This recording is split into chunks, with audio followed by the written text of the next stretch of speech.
press the bell icon on the YouTube app and never miss another update. प्रिय विद्यार्थियों नमस्कार।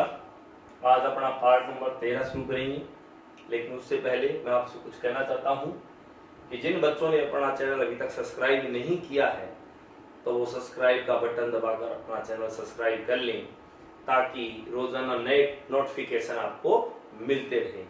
और जिन बच्चों ने सब्सक्राइब कर लिया है तो वो प्रत्येक पार्ट पे अपना जो भी वीडियो आता है उसको शेयर करना है, लाइक करना है और उसमें कमेंट भी करना जरूरी है, ताकि मेरे को ये सूचना मिलती रहे कि आप इस वीडियो को तसल्ली से देख रहे हैं।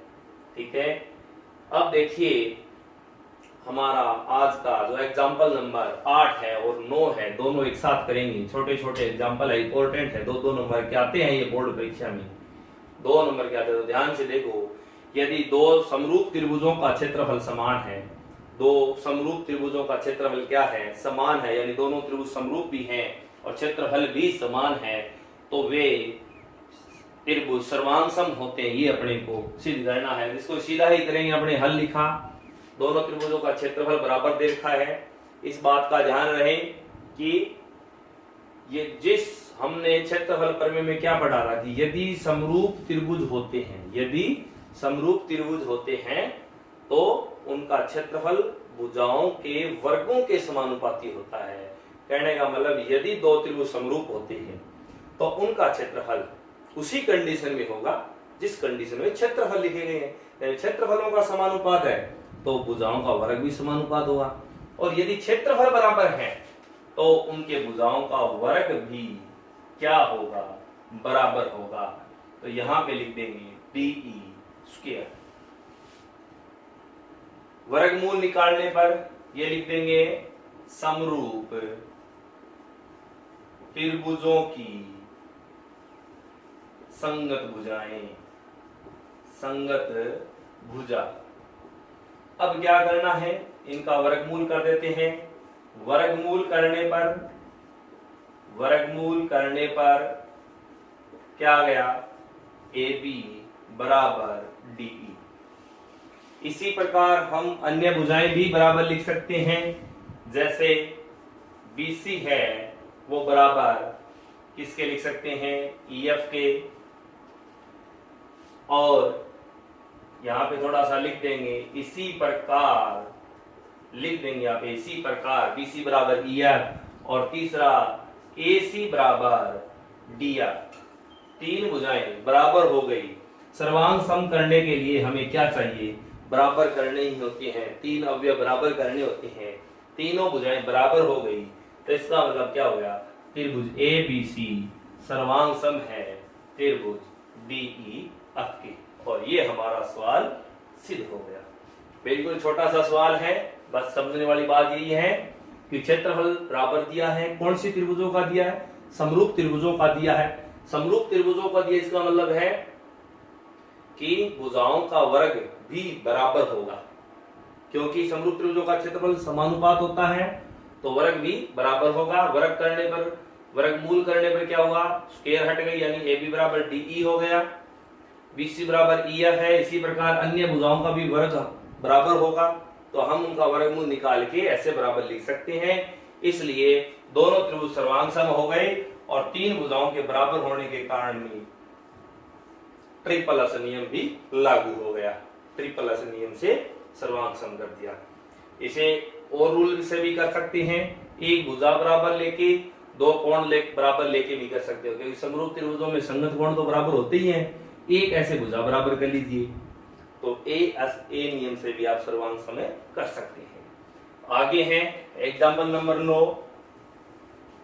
एक समद्विबाहु त्रिभुज जिसका नाम है ABC, C समकोण है, तो सिद्ध करो कि AB स्क्वायर बराबर 2 AC स्क्वायर, AB स्क्वायर बराबर 2 AC स्क्वायर। C समकोण है, समकोण का मतलब क्या होता है, उस भुजा में कर्ण होती है, और मैंने आपको बताया कि कर्ण क्या होती है, सबसे बड़ी भुजा होती है। C समकोण है तो AB कर्ण हो गया, सीधी सी बात है, AB कर्ण हो गया सबसे बड़ी भुजा। तो बाकी दो भुजाएं रह गई, कौन सी, AC और BC, यही बराबर होगी। कहने का मतलब है इस समद्विबाहु त्रिभुज में भुजाएं दोनों बराबर कौन सी होंगी, तो ए बी और AC और BC होंगी। कर्ण हो गया AB जो सबसे बड़ा है। तो हमें समकोण त्रिभुज के हिसाब से करेंगे, पाइथागोरस प्रमेय के हिसाब से समकोण त्रिभुज ABC में कर्ण क्या है बताओ, AB है, तो कर्ण स्क्वायर बराबर क्या होता है, लंब स्क्वायर प्लस आधार स्क्वायर, यानी AC स्क्वायर लंब हो गया और BC स्क्वायर क्या हो गया, आधार हो गया। किससे, पाइथागोरस प्रमेय से। पाइथागोरस प्रमेय क्या कहती है कि किसी समकोण किसी त्रिभुज में यदि 90 डिग्री का कोण होता है तो उसमें कर्ण स्क्वायर बराबर लंब स्क्वायर प्लस में आधार स्क्वायर होता है, पाइथागोरस प्रमेय से। अब हमें दो भुजाएं बराबर दी हैं तो हमें सिद्ध क्या करना है, दो AC स्क्वायर सिद्ध करना है, मतलब AC स्क्वायर को रखना है, BC स्क्वायर को हटाना है। यहाँ पे AC स्क्वायर आ जाएगा क्योंकि AC बराबर BC क्या किया गया है, दिया गया है। AC की वैल्यू BC के बराबर क्या की गई है, दी गई है। हो सकता है यहाँ पे दो BC स्क्वायर दे दे तो AC की जगह क्या लिख देते, BC लिख देते। तो ये बिल्कुल अपना सरल सा सवाल था और सिद्ध भी हो गया, दो AC स्क्वायर, क्योंकि AC square plus AC square कितने बार हो गए, 2 बार हो गए। इसको बॉक्स में बंद करेंगे और क्या लिख देंगे, आंसर। ये हमारा आज के ये 2 एग्जांपल हो गए। अब करते हैं नेक्स्ट एग्जांपल नंबर 10 है, वो सबसे ज्यादा इंपॉर्टेंट है, 6 नंबर का सबसे ज्यादा इंपॉर्टेंट है, बोर्ड परीक्षा में इस बार भी आ सकता है और बहुत ही ज्यादा इंपॉर्टेंट प्रश्न है, तो इसको अच्छे से समझना है और नोट करना है। ठीक है, बिल्कुल सरल है ये। एग्जांपल नंबर 10, एक समबाहु त्रिभुज ABC, एक समबाहु त्रिभुज ABC। समबाहु त्रिभुज का मतलब क्या हुआ कि तीनों भुजाएं बराबर है, यानी AB AC BC तीनों भुजाएं क्या है, बराबर है। BC पर D बिंदु इस प्रकार स्थित है कि BD बराबर 1/3 BC है, 1/3 BC है। इसका मतलब हुआ कि BD है, BD का जो हिस्सा है वो BC का तीसरा हिस्सा है। किसका हिस्सा, BC का तीसरा हिस्सा है। यानी BC के यदि 3 हिस्से किए जाए तो एक हिस्सा BD को मिलेगा। BC के 3 हिस्से किए जाए तो एक हिस्सा किसको मिलेगा, BD को। एक बात ध्यान रहे कि तीनों भुजाएं बराबर है, तो ये तीसरा हिस्सा जो BC का है उसको हम बोल सकते हैं कि ये AB का भी तीसरा हिस्सा है, AC का भी तीसरा हिस्सा है। अब सिद्ध करें 9AD स्क्वायर बराबर 7AB स्क्वायर। सिद्ध करना है तो वो हमने सिद्ध करना में लिख दिया। अब हमें सबसे पहले यही टारगेट करना है कि सिद्ध करना है, उसी को लेके चलना है। स्क्वायर आया है, सिद्ध करना है, तो सीधी सी बात है कि पाइथागोरस प्रमेय लगेगी और पाइथागोरस प्रमेय उसी में लगती है जिसमें 90 डिग्री का कोण हो। तो इसमें 90 डिग्री का कोण नहीं है, D बिंदु पे 90 डिग्री का कोण दे दिया गया है। 90 डिग्री का कोण बढ़ाने के लिए हमें लंब डालना पड़ेगा, तो मैंने क्या किया कि लंब डाल दिया, AE क्या डाल दिया, लंब डाल दिया। तो रचना लिख देंगे, AE लंब है BC पर, AE लंब है BC पर। जैसे ही रचना में मैं आपको एक बता देता हूं कि जैसे ही एक समबाहु त्रिभुज में एक ऐसी सुविधा है कि यदि सिर से लंब डाला जाए तो वो सामने वाली भुजा को बराबर 2 भागों में बांट देती है। इसका मतलब हुआ कि BE बराबर EC होगा। ये रचना से ही हो गया, BE बराबर क्या होगा, EC होगा। ये किसके पार्ट हैं, BC के पार्ट हैं, ध्यान रहे। अब करते हैं उत्पत्ति। अब गौर करने वाली बात है कि मैंने कहा कि जिसको सिद्ध करना है उसी को टारगेट करके चलेंगे। तो सबसे पहले क्या दिया है, AD स्क्वायर दिया है। तो AD स्क्वायर को यदि अपने टारगेट करते हैं तो समकोण त्रिभुज लेनी पड़ेगी। हमें यहाँ पे काफी त्रिभुज दिखाई दे रहे हैं, लेकिन कौन सी त्रिभुज लेंगे, समकोण लेंगे जिसमें AD आ रहा हो।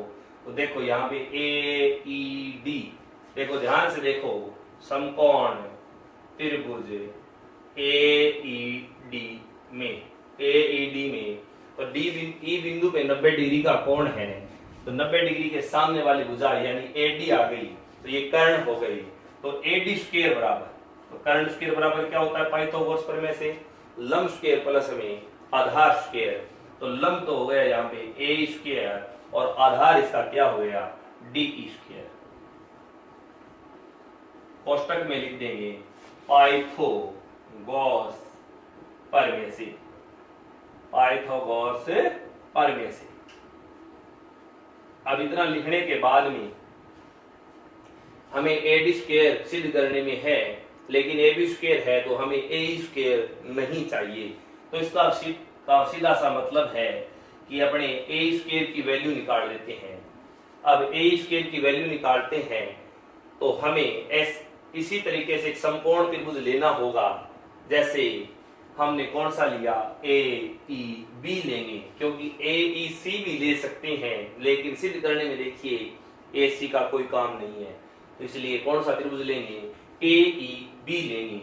तो यहाँ पे संकेत में लिख देंगे समकोण त्रिभुज AEB में। AEB में देखो ध्यान से कि AB है वो 90 डिग्री के सामने चला गया, AB है वो किसके सामने चला गया 90 डिग्री, यानी E बिंदु के सामने आ गया। तो AB यहाँ पे कर्ण हो गया और AE क्या हो गया, लंब हो गया। तो हमें लंब की वैल्यू निकालनी है, तो AE स्क्वायर बराबर यानी लंब की वैल्यू निकालनी है। AE क्या हो गया यहाँ पे, लंब हो गया, किसमें, AEB में। AEB में लंब स्क्वायर बराबर क्या होता है, कर्ण स्क्वायर माइनस में आधार स्क्वायर, कर्ण स्क्वायर माइनस में आधार स्क्वायर। कर्ण लंब स्क्वायर बराबर क्या होता है, कर्ण स्क्वायर माइनस में आधार स्क्वायर। तो कर्ण तो मैंने आपको बता ही दिया कि AEB में AB तो कर्ण हो गया और BE है वो क्या हो गया, आधार हो गया। तो ये वैल्यू यहां पे रख देते हैं अपने, AB स्क्वायर माइनस में BE square plus DE square same to same रह जाएगा।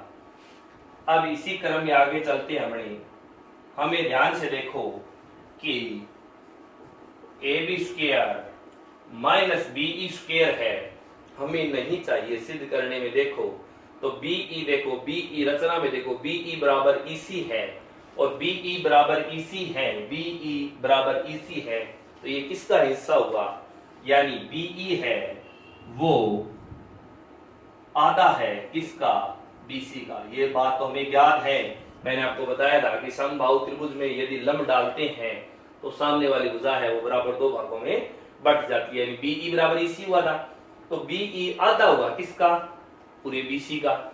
और हमें ये बताया गया था कि ये समबाहु त्रिभुज है, तो BC का आधा है तो वो किसका आधा होगा, AB का आधा होगा। तो यहाँ पे हमें BE की जगह क्या लिखेंगे, AB बटे 2, सुकेर है तो सुकेर के हिसाब से मान रख देते हैं, AB स्क्वायर भाग में 4। ये 4 क्यों आया, क्योंकि 2 की स्क्वायर हुई। AB स्क्वायर क्यों आया, क्योंकि BE स्क्वायर स्क्वायर करनी है, तो AB बटे 2, यानी AB बटे 2 की स्क्वायर क्या आ जाएगी, AB स्क्वायर भाग में 4। समझ में आया कि BE है वो आधी है किसकी, BC की, तो BC की आधी। लेकिन BC और AB और AC यानी समबाहु त्रिभुज हैं, सभी भुजाओं का बराबर मान है, तो इसका मतलब हुआ कि AB की भी क्या होगी, आधी होगी। प्लस रह गया DE स्क्वायर। इसका नेक्स्ट लाइन में आगे देखते हैं अपने, यहाँ पे AD स्क्वायर बराबर AB स्क्वायर माइनस में AB स्क्वायर बटे में 4, अब प्लस में DE है तो DE की वैल्यू यहां पे निकाल लेते हैं अपने, DE देखो BE में से यदि BD घटा दें, डायग्राम में चलते हैं, ये देखो यहां पे है BE जो किसका आधा है, बताओ किसका आधा है, BC का आधा है, BC बटे 2। और ये BD की जो वैल्यू है देखो पूरा BE है, BE में से क्या घटा देंगे, BD घटा देंगे। गौर से देखो मैं राउंड किया है कि BE में से क्या घटा देंगे, BD, तो किसका हिस्सा बचेगा, DE का बचेगा। कहने का मतलब ये 5 है BE, और BD कितनी है 2, तो 5 में से 2 गए तो DE कितना बच गया 3। एग्जांपल के तौर पे तो यहीं पे देखो BD घटाएंगे तो BD की वैल्यू देखो सवाल में अपने को दे रखी है। मैंने आपको शुरू में बताया था कि कौन सा हिस्सा है BC का तीसरा हिस्सा है, तो इसको ऐसे लिख सकते हैं हमने BC/2। BC/3 को क्या लिख सकते हैं BC/3 लिख सकते हैं। अब लघुत्तम लेके घटा लेते हैं, लघुत्तम कितना आया 6, तो क्या आ गया 3BC, क्योंकि 2 का भाग 6 में देंगे 3 बार जाएगा, 3 का भाग 6 में देंगे 2 बार जाएगा, कितना रह गया BC भाग में 6। अब ध्यान से देखो BC भाग में 6 यहाँ पे अपने नहीं लिख सकते, BC भाग में 6 है तो BC AB और AC क्या है बराबर है, तो यहाँ पे क्या लिखेंगे AB/6। AB/6 क्यों लिख रहे हैं, क्योंकि सिद्ध करने में हमने AB ही लाना है। जहाँ पे BC आया है, जहाँ पे AC आया है, वहां पे हमने AB का ही प्रयोग किया है, क्योंकि ये समबाहु त्रिभुज है। अब देखो DE स्क्वायर है, क्या है ये DE स्क्वायर है, तो स्क्वायर के हिसाब से रखेंगे AB/6 का, तो यहाँ पे क्या रखेंगे AB स्क्वायर भाग में कितना आ जाएगा 36। 6 का स्क्वायर कितना होता है 36। अब ध्यान से देखो एक तरीका है सीधा ही, लैसे विधि से समीकरण को हल कर लेते हैं। लैसे विधि से 4 और 36 का लैसे 36 ही आता है, 4 और 36 का लैसे 36 ही आता है, क्योंकि 4 के पहाड़े में 36 आता है, तो 4 के पहाड़े में 36 आता है। इसका मतलब है प्रत्येक संख्या को 36 से गुणा कर दे, 36 AD स्क्वायर बराबर 36 AB स्क्वायर। यहां पे गौर करके देखो कि AB स्क्वायर बटे में 4 गुणा में मैं 36 लगाऊंगा, क्योंकि प्रत्येक संख्या को लैसे से गुणा कर रहा हूं, 36 से गुणा करने मतलब लैसे से, तो 4 से हल करें, 4 नी में 36 यानी 9 AB स्क्वायर आ रहा है, क्या आ रहा है 9 AB स्क्वायर। तो यहाँ पे क्या लिख देंगे 9 AB स्क्वायर प्लस में 36 गुणा में यहाँ पे 36 लगेगा, तो 36 से 36 क्या हो जाएगा कैंसिल हो जाएगा, तो यहाँ पे क्या आ जाएगा AB स्क्वायर आ जाएगा। और कोष्टक में क्या लिख देंगे LCM बराबर 36 से गुणा, LCM बराबर कितने से गुणा 36 से गुणा। अब 36 AD स्क्वायर हमारे पास, ठीक है 36 AB स्क्वायर में एक AB स्क्वायर जोड़ दिया हमने, क्योंकि एक प्लस का है, या ऐसे कर लीजिए प्लस के 9 है, सॉरी माइनस के 9 है, प्लस का 1 है, तो माइनस के कितने रह गए 8, 8 36 में से घटाएंगे तो कितने रह जाएंगे 28 AB स्क्वायर। यानी कैसे भी हल कर लो, 36 में से 9 घटाएंगे तो 27 आ जाएंगे, 1 जोड़ देंगे तो 28 आना 28 AB स्क्वायर ही है। दोनों पक्षों में फिर किसी का भाग जा रहा है किसी संख्या का, जैसे देखो 7 से 4 से कट रहे हैं, 4 का भाग 36 में देंगे तो कितना आएगा 9 AD स्क्वायर आएगा, 4 का भाग यहां पर देंगे 7 AB स्क्वायर आएगा, मतलब कितने से भाग दिया दोनों पक्षों में 4 से भाग, दोनों पक्षों में 4 से भाग देने पर ये देखो हमारा क्या हो गया सिद्ध हो गया, और ये आंसर भी आ गया। क्या लिख देंगे इति सिद्धम। ये क्वेश्चन बहुत इंपॉर्टेंट है, इसको अच्छे से नोट करना है, अच्छे से सीखना है। ये 6 नंबर का क्वेश्चन अब की बार बोर्ड परीक्षा में आ सकता है।